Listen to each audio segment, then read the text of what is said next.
Bonjour Robert Daudelin, ça va bien? Bonjour. Tout chez Lynn Lapointe reflète l'emprise de l'art sur sa vie. Cette préoccupation est le fil rouge du récit de sa vie, de son œuvre. On découvre un petit bout de femme énergétique, audacieuse et déterminée. Elle est à la fois inspirante, talentueuse et originale.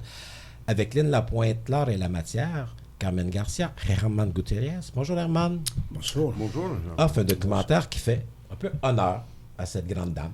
On la découvre. Moi, je ne la connaissais pas. Je parlais même avec Robert. Je disais, toi qui es quand même mon doyen, je ne comprends pas comment je sois passé à côté de son travail. Ça m'a choqué beaucoup. On a découvert le film au FIFA déjà, mais là, il est enfin en salle. Alors, j'imagine que je ne serai pas le seul à faire une découverte. Et c'est une découverte. Moi, en tout cas, ça m'a secoué. J'en revenais pas. Elle est formidable comme femme, mais son art est tellement multiple que c'est un film très stimulant. Merci. Oui, tout le monde. Merci pour l'invitation. Moi non plus, je ne la connaissais pas. Moi, je savais son existence parce que j'ai beaucoup travaillé avec sa copine. Elle est cinéaste, puis on a beaucoup collaboré dans plusieurs projets.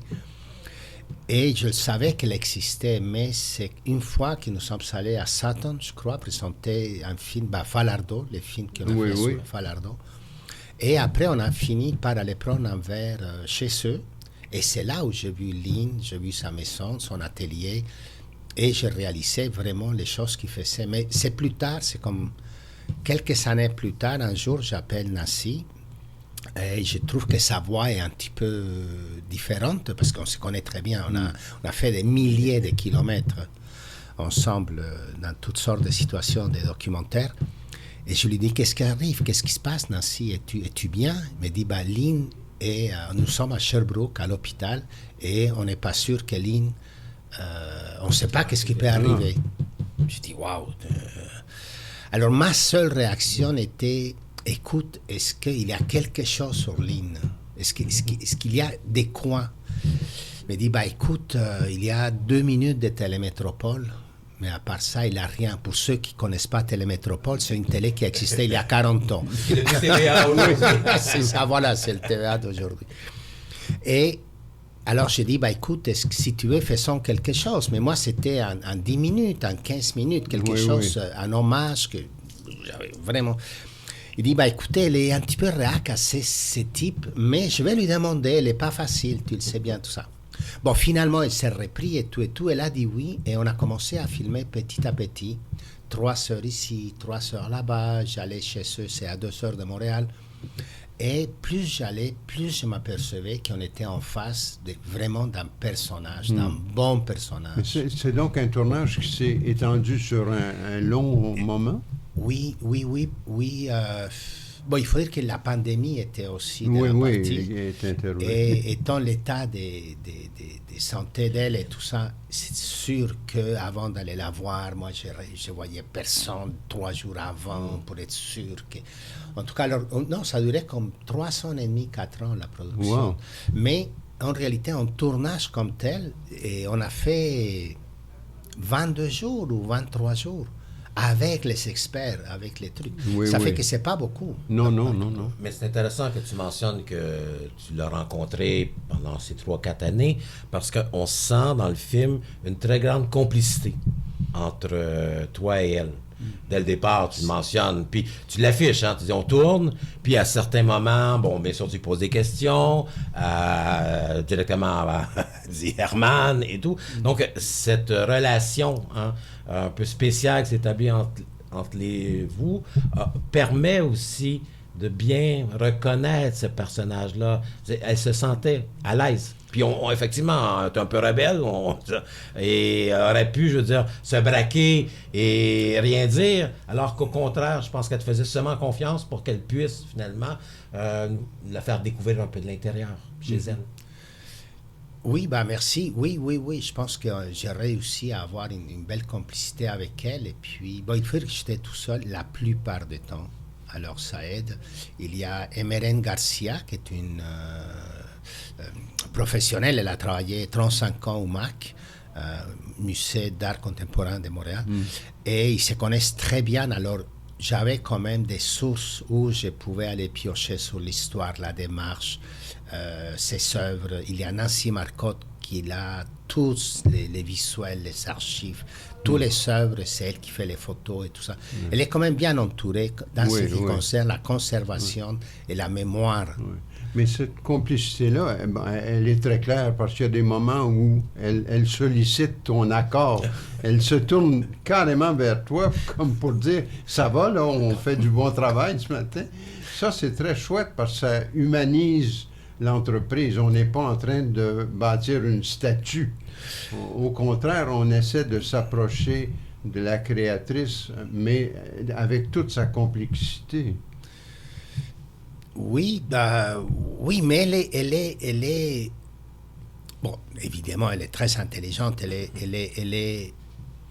est particulière parce que même si elle a étudié à Ottawa, elle a fait ses études comme il faut, elle a une formation, elle sait, elle connaît la peinture, elle connaît la théorie de la couleur, de la psychologie, de l'image, de tout ça. Elle ne parle jamais comme une théoricienne. Non. Elle nous parle dans le langage que nous, les gens de la rue... Mais d'ailleurs, à brouiller les pistes quand elle dit artiste, artisan, puis qu'on la voit qui fait ses encadrements elle-même, elle le prouve dans son travail. Il y a un côté investissement physique dans son travail. C'est ça qui fait partie de son fabuleux monde de Lynn Lapointe, c'est qu'elle conçoit les cadres, elle conçoit les objets, elle fait les brocantes, elle ramasse des trucs, il y a des copains qui lui emmènent des objets d'un petit peu partout. Et c'est ça, elle a une démarche artisanale. D'ailleurs, il y a un critique qui l'a dit dans les films. Même un côté patenteuse. Oui, c'est la salle de musique, hein, oui. On en parlait tout à l'heure ensemble, non? La salle de musique, c'est un lieu très drôle, mais quand Jean de Rome débarque là-dedans, puis lui-même, c'est un patenteuse, hein, il est dépassé, il n'en revient pas de ce qu'il découvre. Voilà, ça c'est un bon exemple. C'est quand même 7 œuvres, c'est 7 instruments dans lesquels c'est elle qui est allée chercher, bon, je ne dirais pas les objets et tout, parce que c'est quand même de ne pas démystifier, mais c'est elle qui a trouvé les objets, il a aidé à faire les mécanismes, les connexions électriques, tout ça, il y avait quelqu'un à côté, parce que comme c'est des pièces assez grandes, c'est énorme. Mais voilà, c'est ça, c'est quelqu'un qui peut jouer avec l'électricité, avec la mécanique, avec la couleur, avec les bois, elle est multiple.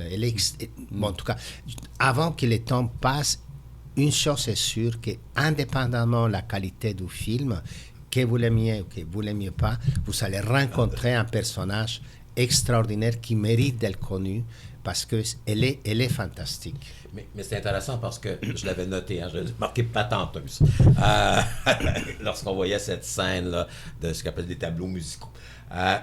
Puis, je me disais, en regardant le film, Herman, il y a moyen de s'identifier à cette femme. Parce que, toi, en tant que cinéaste, avec les moyens du bord, hein, parce que faire du documentaire, on s'entend, je veux dire, qu'on n'est pas, dans des milliards de dollars, on a développé cette expertise de patenter finalement nos plans. Okay? Et là, je me disais, il y a un rapport entre cette femme et ton travail. Est-ce que tu as un peu identifié lorsqu'elle parlait d'indépendance, lorsqu'elle parlait finalement un peu d'être à part, d'être marginalisée, d'être rebelle, de proposer finalement des avenues pour raconter différemment son histoire à elle. Est-ce qu'en l'écoutant parler, tu disais, moi, je suis un peu dans cet ordre-là? Non. Non, moi, elle n'a jamais fait concession. C'est pour ça qu'elle les paye. Donc, toi, tu as fait des concessions. Ah oui, moi, je travaille... ça dépend qu'est-ce que c'est. Moi, je ne suis pas un documentariste pur et dur. Non. Moi, je travaillais à l'Office national. J'étais à Radio-Canada, j'ai travaillé chez Pixcom, j'ai fait des séries. J'ai tourné dans 70 pays. Et pour la télévision, que ce soit européenne ou canadienne ou montréalaise, et tout ça, pour des boîtes privées, tout et tout. Mais à côté, j'ai mon monde documentaire dans lequel je fais mes documentaires. J'en ai 6 ou 7. Chaque film me prend 200-300, qui sont financés, mais j'ai comme un double chapeau. Bon, j'ai 3 chapeaux. Je sais faire la télé, je suis directeur photo et je fais du documentaire. Et dans des documentaires comme celle de Lynn, j'étais le chauffeur, l'intervieweur, l'éclairagiste, les preneurs de son, les réalisateurs, les caméramans. Alors, dans ces sauces-là... C'est toi qui poses les affiches en ville? Oui. Alors, pourquoi? Pourquoi pas? Alors, dans ces sens-là, quand on s'est dit... non, pas quand on s'est dit, c'est pas à nous à le dire, puis de toute façon, c'est pas important.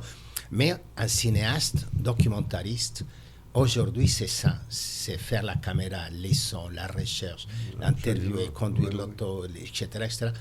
Parce que, comme tu dis, c'est vrai, écoute, avant, il y a une vingtaine d'années, nous étions 5 pour faire un documentaire. Aujourd'hui, avec un peu de chance, on a un preneur de son local.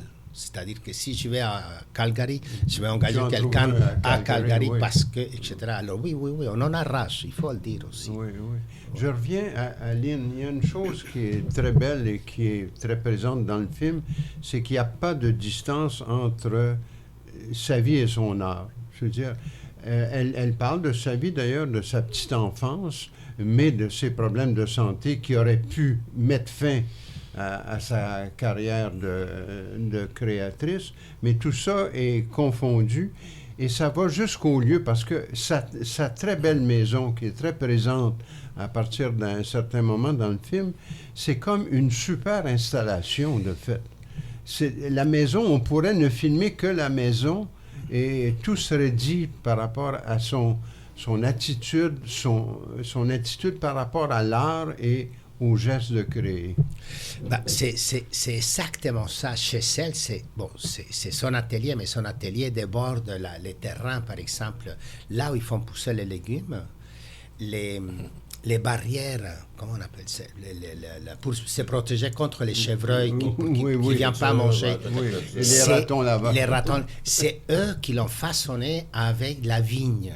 Ah, oui. Et c'est vraiment tissé, tout ça. Il n'y a pas un clou, il n'y a pas un fil de fer, il n'y a pas un fil. C'est de l'art, son jardin, là où il cultive ses pommes, ses carottes, c'est de l'art. Alors oui, c'est une dame, c'est une fille qui, 24 heures par jour, est en train de créer tout le temps la façon comme elle s'habille, la façon comme elle...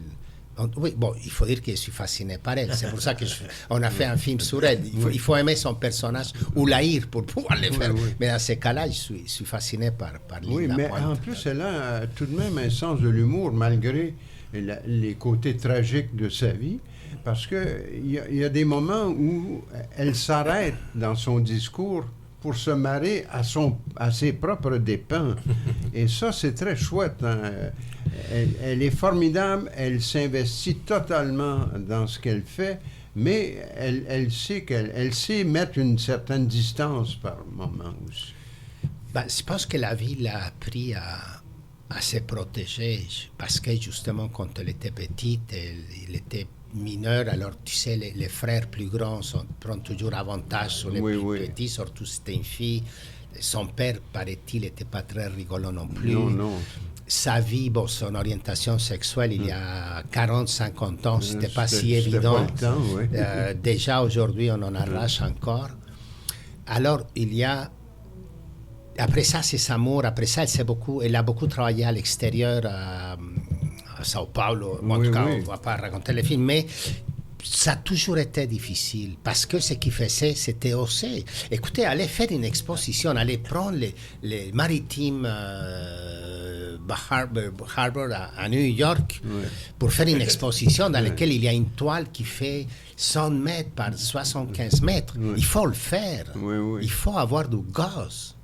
Puis ces filles-là, ils font... Oui, il faut connaître ces personnages-là. Parce que son parcours est vraiment exceptionnel. Parce qu'au début, elle était avec Martha Fleming en critique d'art, et lorsqu'elles expliquent littéralement qu'elles étaient radicales, et qu'elles voulaient totalement rejeter le marché traditionnel de l'art, et que là, ça les a conduits, je veux dire, à sortir finalement dans la rue, de prendre possession d'édifices abandonnés. Donc, en elle-même, elle portait, je veux dire, quelque chose de très énergétique, là, je ne sais pas trop, mais il y avait une force de caractère très tôt chez elle pour revendiquer finalement sa place mais toujours en étant un peu en marge. Ben, c'est ça, et je pense que c'est ça qu'elle paye encore aujourd'hui. Écoute, Ouais. pour une histoire très simple, quand elle a fait ça, il y a une quarantaine d'années, elle a voulu sortir justement l'art des galeries dans lesquelles les gens s'habillent, puis etc. Puis ça se passe à l'intérieur, puis même les gens de la rue, pour pas dire autre chose, sont un petit peu gênés de rentrer dans cet espace culte parce qu'on pense que c'est justement pour des savants, tout ça. Alors, en sortant l'art et en le faisant dans la rue ou dans les bâtiments désinfectés et tout ça, c'est ça qu'elle a voulu faire. Puis elle a critiqué à ce moment-là les structures de marchandisation qu'il y avait de l'art et tout et tout.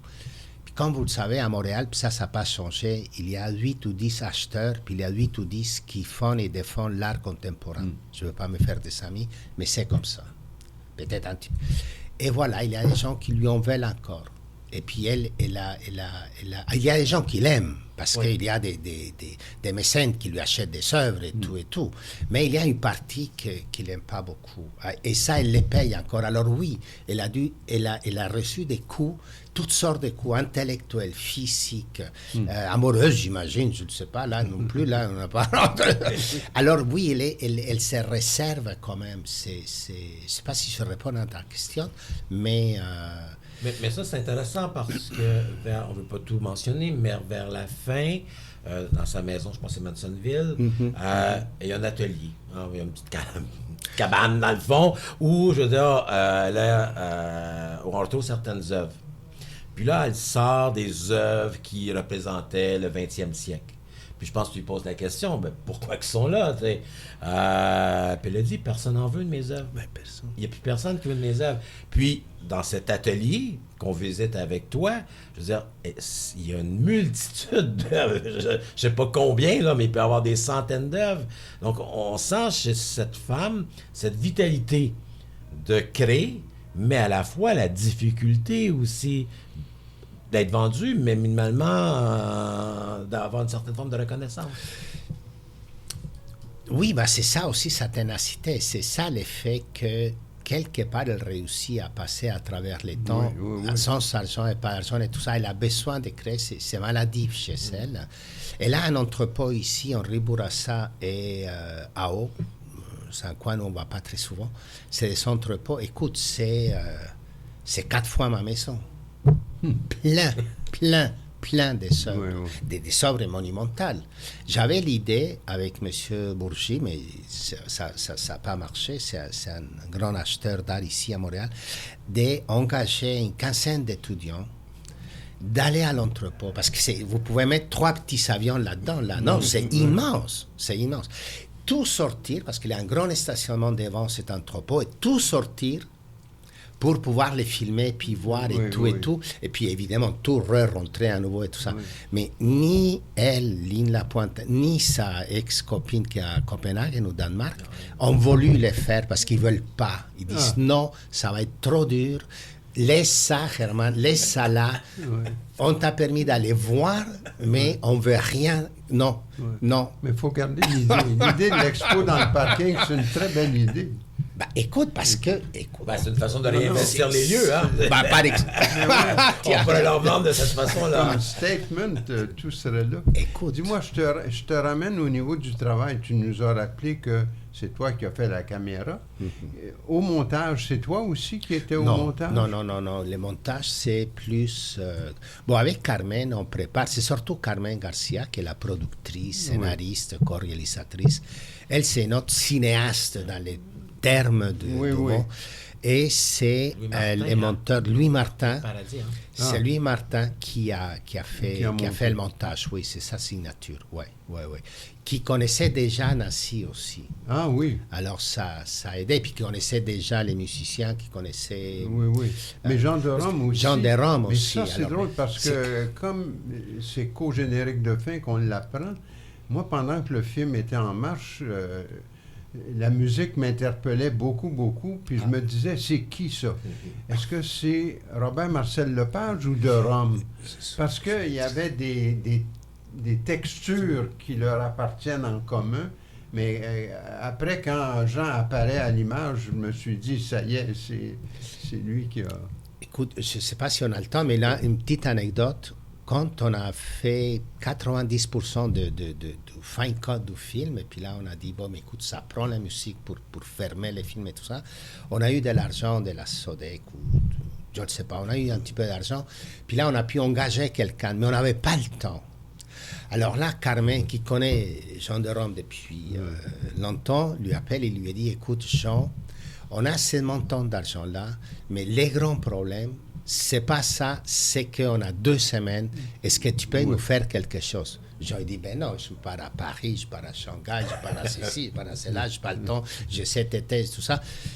2 jours après, il dit, écoute, je vais te le faire, mais on va aller direct. Envoie-moi les films, puis samedi, on va louer un studio, puis go.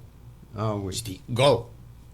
On y va. Alors, ils sont arrivés, je n'ai pas les noms de Mais ça, c'est vraiment intéressant parce que la musique est toujours en contrepoint. Oui, Pierre Tanguay qui était Pierre Tanguay. aux percussions. Ils étaient tous les deux. Oui. Écoute, ça aussi, c'était une making-of, une séquence pour les bloopers qui s'appelle. Ils sont arrivés avec 150 bébelles, des maracas, des clink-clink, des fourchettes, des bouts ceci, des bouts de celle-là, tout ça, évidemment, avec un saxophone, puis avec une batterie, puis avec des instruments et tout. Et ils l'ont fait en une journée. L'anecdote, c'est que nous étions là avec Carmen, et puis eux enregistrent par couche, n'est-ce pas? Alors tout d'un coup, Jean, il faisait bip, bip, bip. Nous, on se regardait avec Carmen, puis on disait, oh mon Dieu. Qu'est-ce que ça va Oh donner? mon Dieu. Écoute, ce n'est que quand on a eu les mix, 3 jours après, qu'on a pris conscience du merveilleux travail qu'ils avaient fait. Oui. Et on est très contents. Ah non, mais c'est formidable. La bande sonore, elle est totalement intégrée au mouvement du film. Et ça va avec l'art à elle. Effectivement, il y a un vrai mariage avec la démarche de Lynn aussi. Ça me fait plaisir que vous avez aimé la musique. Mais il y a un élément dont on n'a pas parlé, c'est qu'il y a beaucoup d'archives.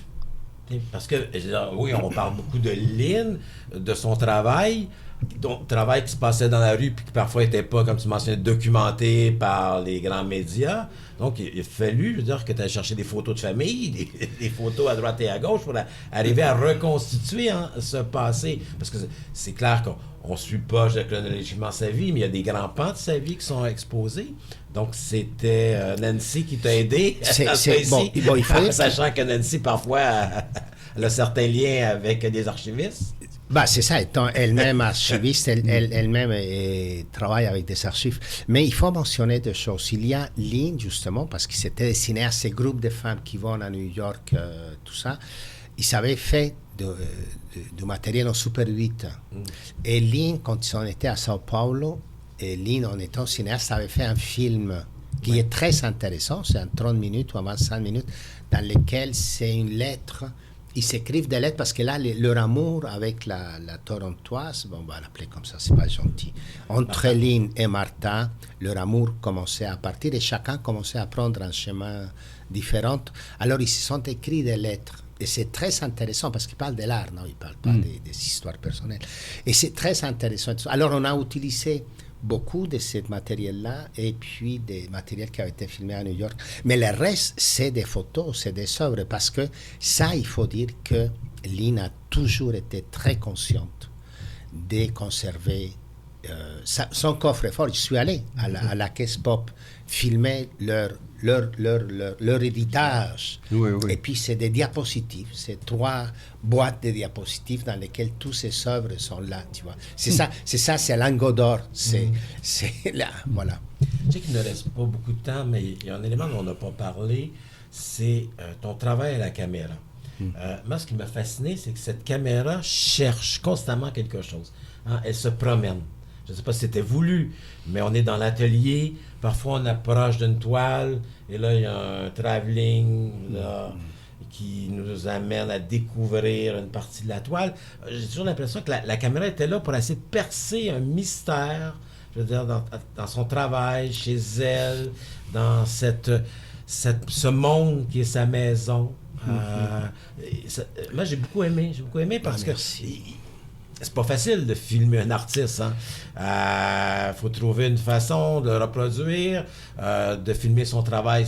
On peut le faire de temps en temps, mais où il y a des limites. Donc, moi, j'ai l'impression qu'il y avait cette caméra-là qui donnait un mouvement, qui donnait un rythme à son histoire à Lynn. C'est tout à fait vrai, c'est tout à fait juste. C'est un petit peu les ABC de la direction photo. Je ne vais pas dire que tu ne connais pas la direction photo. Non, j'assume que je n'ai pas ton expérience. Quelle prétention. Quelle horreur. Je suis nerveux parce que je prends l'avion très bientôt et je suis beau. Et c'est que quand tu vas mal manger. Je vais mal manger. C'est pour ça que t'es mal. Si tes objets sont fixes, c'est à la caméra à bouger. Parce que le spectateur, il faut se mettre dans la peau et le spectateur regarde un objet fixe. Quand, quand l'objet se déplace, il regarde l'objet se déplacer, voyez-vous. Alors, quand tu as des trucs fixes, il faut que toi, la caméra, que tu prends la place de le spectateur, de l'œil, pour se promener et tout et tout. Alors, j'ai voulu... Bon, c'est voulu. Il y a aussi on n'avait pas de Steadicam, on n'avait pas de dolly, on n'avait pas de chariot, même pas une chaise roulante pour faire des mouvements. Alors, une chaise roulante. Mais c'est ça, oui, c'était voulu. Et puis, je me suis mis dans la peau de quelqu'un qui rentre à une galerie puis qui regarde. Oui, mais tu découvrais en même temps beaucoup. Hein? Voilà, c'est ça. Je sais que c'est l'ABC. Le directeur photo, mais c'est pas tout le monde qui le font. Donc, quand c'est bien fait, il faut quand même le reconnaître. Merci. Quelle horreur. Aucun problème. C'est parce qu'on te connaît, qu'on t'accepte. Bon, c'est ça. Non, c'est parce que... Je veux dire, quelques éléments. Même si... Hors commun.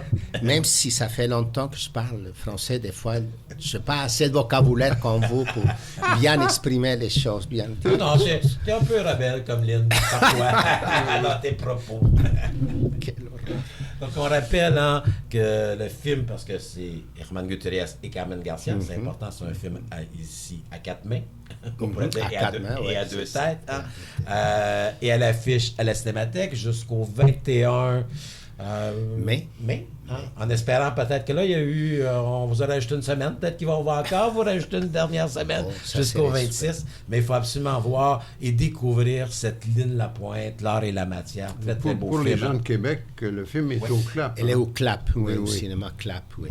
Puis, je mentionne, parce qu'on a parlé un peu d'art contemporain, c'est pas tout le monde qui peuvent, je veux dire, avoir cette sensibilité. Mais ce qui est magnifique dans ton film, c'est même si on n'aime pas l'art contemporain, on aime Lynn Lapointe. Et pour moi, c'est ça la grande beauté de ton film, c'est de nous faire découvrir quelqu'un qui a des partis pris esthétiques, je veux dire, très clairs, mais, je veux dire, avec un langage et une sincérité, une authenticité qui fait qu'on adore cette femme-là et on découvre indirectement elle et l'art contemporain. Merci. Bravo, Germán. Merci pour l'invitation. Merci beaucoup, Germán.